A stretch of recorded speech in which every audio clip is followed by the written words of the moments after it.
प्रार्थना में विश्वास से मांगोगे वह सब तुम्हें मिलेगा। सो वचन क्या कहता है, मांगोगे। लेकिन आज ये एक क्रिश्चियन व्यक्ति का एक सबसे बड़ा फेलियर है कि वो बीमारी में रह सकता है, वो प्रॉब्लम में जी रहा है, वो रो रहा है, वो तंगी में है, वो मेडिकल ट्रीटमेंट्स में बहुत बीमारी में पड़ा है, बहुत गरीबी में, शराबों के नीचे है, उसे खेल आती, तंग करती दुष्ट आत्मा, रात को सोने नहीं देती, लेकिन फिर भी क्या है, प्रार्थना नहीं कर रहे, अपनी प्रॉब्लम से जूझ रहे हैं, अपनी प्रॉब्लम में फंसे हुए हैं, अपनी प्रॉब्लम उस दुष्ट आत्मा के साथ समझौता कर लिया है और उसी दुख में, उस पीड़ा में रह रहे हैं और अपने पूरे परिवार को जो है वो स्ट्रेस दे रहे हैं और उनका पूरा परिवार उनकी सिचुएशन की वजह से परेशान है। लेकिन प्रार्थना नहीं करनी, ये सबसे बड़ा फेलियर है एक विश्वासी का, एक क्रिश्चियन का। यदि आप मसीह में हैं और आप उस दुख में, उस प्रॉब्लम में, उस बीमारी में फंसे हैं कई सालों से, अपनी गलती की वजह से या किसी पाप की वजह से, प्रार्थना ना करने की वजह से, परमेश्वर के साथ अपने रिलेशन को स्ट्रॉन्ग ना करने की वजह से, और उस प्रॉब्लम में ही आप रहें, उस प्रॉब्लम में ही मर जाएं, तो ये एक सबसे बड़ा फेलियर है, क्योंकि परमेश्वर ने आपको इन चीज़ों के लिए नहीं चुना है।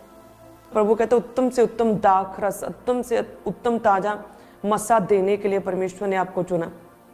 अपनी गहरी बातों को प्रभु आप पर जाहिर करने के लिए परमेश्वर ने चुना। आपकी लाइफ के द्वारा बड़ी योजनाओं को सिद्ध करने के लिए परमेश्वर ने चुना। प्रभु एक सा रहने वाला परमेश्वर है और प्रभु किसी के साथ कोई भी पक्षपात नहीं करता है। यदि परमेश्वर ने दाऊद को चुना तो परमेश्वर ने सबसे पहले बड़े बेटे को देखा, उसे जांचा, फिर दूसरे को जांचा, तीसरे को जांचा, चौथे को, पांचवें को, छवें को, सातवें को, इस तरह से सबको जांचा। और उसके बाद जब वो सारे फेल हो गए, सभी ने अब शैतान के साथ समझौता कर लिया था, पाप में जी रहे थे, नशे में थे, पाप में, व्यभिचार में थे, परमेश्वर से दूर थे, प्रार्थना में नहीं थे, वचन को तोड़ रहे थे, उसके बाद जाके 8वें नंबर पर परमेश्वर ने दाऊद को चुना। सो उसी तरह से परमेश्वर का हर एक के जीवन में एक प्लान है और परमेश्वर सबके जीवनों में कार्य करना चाहता है।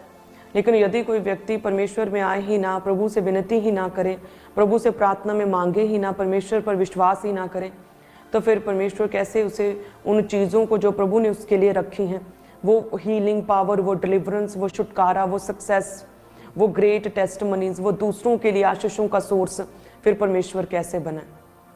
सो इसीलिए मैं कह रही हूँ कि आजकल एक विश्वासी दुख में है, बीमारी में है, प्रॉब्लम में, ट्रबल में है, क्लेशों में है, अशांत जीवन जी रहा, डिप्रेशन में है, लेकिन प्रार्थना नहीं कर रहा। ये उसका एक सबसे बड़ा फेलियर है।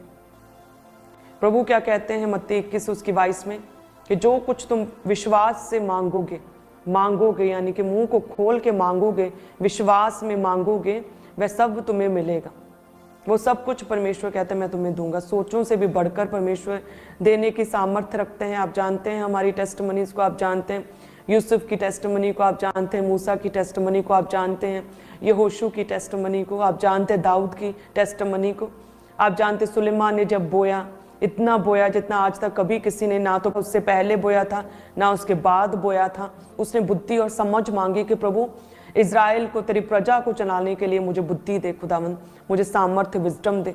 प्रभु ने विजडम भी दी, लेकिन साथ में ऐश्वर्य भी दिया, धन और दौलत भी दी। सब शत्रुओं से प्रभु ने चारों दिशाओं से उसे शांति भी दी। जब तक वो मसीह में बना रहा, परमेश्वर में रहा, जब तक उसने कोई भी पाप नहीं किया, जब तक उसने वचन नहीं तोड़ा, तब तक कहते हैं उसका राज्य स्थिर ठहरा रहा और स्थिर बना रहा।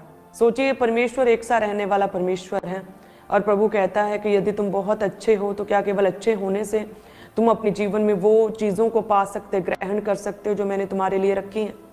या तुम बहुत सुंदर हो इसलिए तुम उन चीज़ों को ग्रहण कर सकते हो जो मैंने तुम्हारे लिए रखी हैं?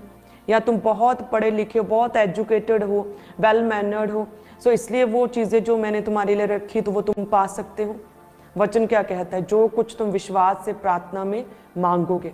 हमें प्रार्थना में बैठना पड़ेगा, हमें प्रार्थना करनी पड़ेगी, हमें एक प्रेयर वॉरियर, प्रार्थना योद्धा बनना पड़ेगा।